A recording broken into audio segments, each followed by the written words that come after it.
சொல்றது புரியுதா? அதுதான் முக்கியம். அதுதான் நீங்க அண்டர்ஸ்டாண்ட் பண்ணிக்கணும். அப்போ இங்க வந்து நீங்க நல்லா வாங்க, நல்லா பண்ணுங்க, ஹார்ட் ஒர்க் பண்ணா கண்டிப்பா ஜெயிச்சிடலாம், கண்டிப்பா நீங்க ஜெயிக்கணும் அப்படின்னு சொல்லி உங்களுக்கு நாங்க மோட்டிவேட் பண்றோம் அப்படின்னு சொன்னா we are talking from heart. நீங்க நல்லா இருந்தாதான் எல்லாரும் நல்லா இருக்க முடியும். இதுக்கு பின்னாடி இருக்க இன்னொரு விஷயம் என்ன தெரியுமா? நீங்க நல்லா இருந்தா கண்டிப்பா 2 பேரோ 4 பேரோ உங்களுக்கு நல்லா இருக்கும்.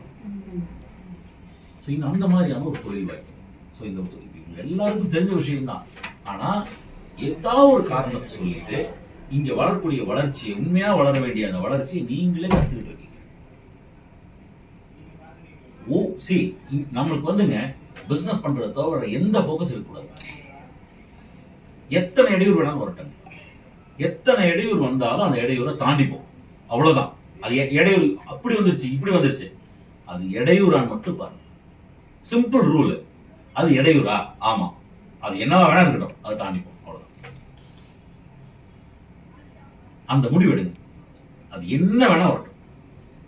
உங்க லீடர் உங்களோட சண்டை போடட்டும், உங்க டவுன் லைன் உங்களோட சண்டை போடட்டும், வந்தவங்க சேராம போகட்டும், உங்க மாமா அவங்க இந்த பிசினஸ் பண்றதுக்காக உங்களை திட்டட்டும், உங்க வீட்டுக்காரங்க பிசினஸ் நீங்க பண்றதுக்காக உங்களை திட்டட்டும், என்ன வேணா நடக்கட்டும், இந்த பிசினஸ் பண்றதுக்கு உங்களுக்கு தடையா வர்ற அத்தனையும் நீங்க தாண்டணும். அவ்வளவுதான்.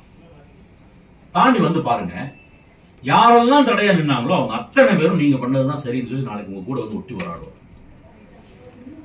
இதுதான் உலகம். இது எல்லாமே நாங்க அனுபவிச்சிருக்கோம். இது அத்தனையும் நாங்கள் கண்கூடா எங்களுடைய அனுபவத்துல இது எல்லாத்தையும் தாண்டி வந்திருக்கோம். அந்த எக்ஸ்பீரியன்ஸ் தான் உங்களுக்கு சொல்றோம்.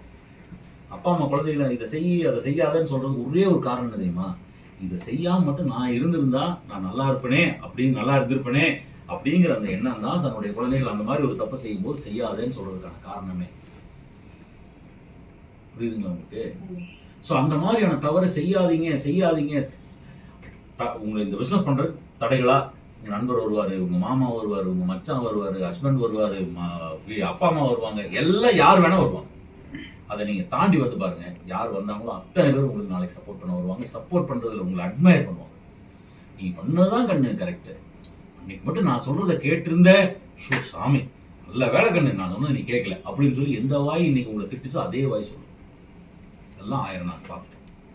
அந்த அனுபவத்துல தான் சொல்றோம். எதை சொல்லி என்ன வேணா வரலாம். உங்களுடைய உழைப்பை மட்டும் நிறுத்தவே நிறுத்தாதீங்க. டிரான்ஸ் இந்தியாவோ உங்களுடைய வளர்ச்சி, உங்களுடைய வெற்றிங்கிறது உறுதிங்கிறத மட்டும் வச்சுக்கோங்க மனசுல.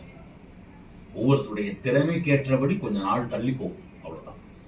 ஒருத்தர் 6 மாசத்துல வெற்றி அடையலாம், ஒருத்தர் 1 வருஷம், ஒருத்தர் 4 வருஷம், ஒருத்தர் 5 வருஷம், அவ்வளவுதான். ஆனா வெற்றி அடைகிறது உறுதி. அதை ஞாபகம் வச்சுக்கிட்டு 100% உங்களுடைய ஹார்ட் அண்ட் சோல் உள்ள. சரிங்களா? All the best.